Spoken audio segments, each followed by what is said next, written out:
Wisconsin, where Jeffrey Dahmer lived, and the house where Ian Huntley murdered two little girls in Soham, England.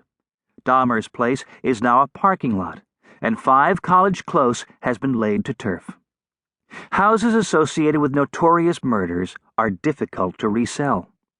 The Colorado home, where the body of the child beauty star JonBenet Ramsey was found, has been on and off the market, always selling below its true value. U.S. realtors call these properties stigmatized homes, and they present a considerable marketing challenge. Disclosure laws vary from state to state. In Massachusetts, if you don't ask, they don't need to tell. In Oregon, vendors don't have to reveal anything. Hawaiian realtors are legally bound to reveal everything that might affect the value of a property, including ghosts. In the United Kingdom, you have to declare whether you've fallen out with the neighbors in a dispute. But there's no legal requirement to tell prospective buyers about the murderous history of a house. Deception is common, since most people would prefer to see these places obliterated from existence and memory. Could you live in a house where a murder was once committed? Are you someone who would cross the street to avoid standing on the spot where evil took place? Or would you relish the thrill? Why do we feel the need to replace something with nothing? A physical building is a powerful reminder that can trigger painful memories and emotions.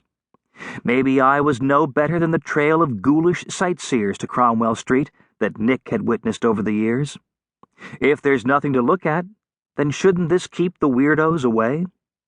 At least removing the visible reminder makes it easier for a community to heal and forget.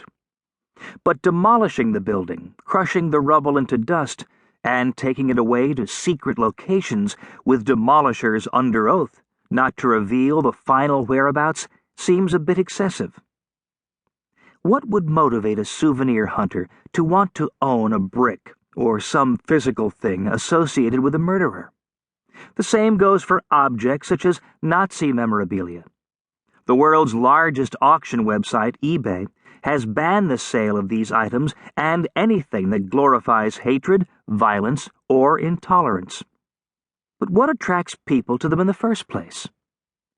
Maybe it's the excitement of being subversive. Any parent with a rebellious teenager knows that the macabre is a source of fascination for these fledgling adults. Part of growing up is the need to express individuality through statements of rebellion. By their nature, taboo topics intrigue the young who want to be outrageous in an effort to shock. What about collectors of less insidious memorabilia? Mature adults will pay good money for personal items that once belonged to famous people. Some are just common objects, but collectors covet them because of their connection with celebrities. Why else would someone bid on eBay for a fragment of bed linen that was once slept on by Elvis Presley? Why pay $2,000 for a swatch of cloth taken from Princess Diana's wedding dress? The charity website ClothesOffOurBack.com, started by Malcolm in the Middle mom Jane Kaczmarek and West Wing actor Bradley Whitford, auctions clothes worn by celebrities for the benefit of children's charities. Many of these items were worn at award ceremonies, such as the Oscars or Emmys. These events take place under the glare of the media spotlight, and even the stars most likely to win must sweat a little in anticipation as that envelope is opened. However, their tainted tuxedos and grubby gowns are highly desirable to the general public. The charity used to offer a dry cleaning option to successful auction bidders, but eventually dropped the service as no one wanted the clothing washed. Maybe the bidders thought they could get the clothes cleaned more cheaply themselves. This seems unlikely, however, if the money was for charity. Why not clean second-hand clothes? After all, we usually wash our own clothes when they get sweaty. I think the real answer could be that collectors didn't necessarily want to wear them.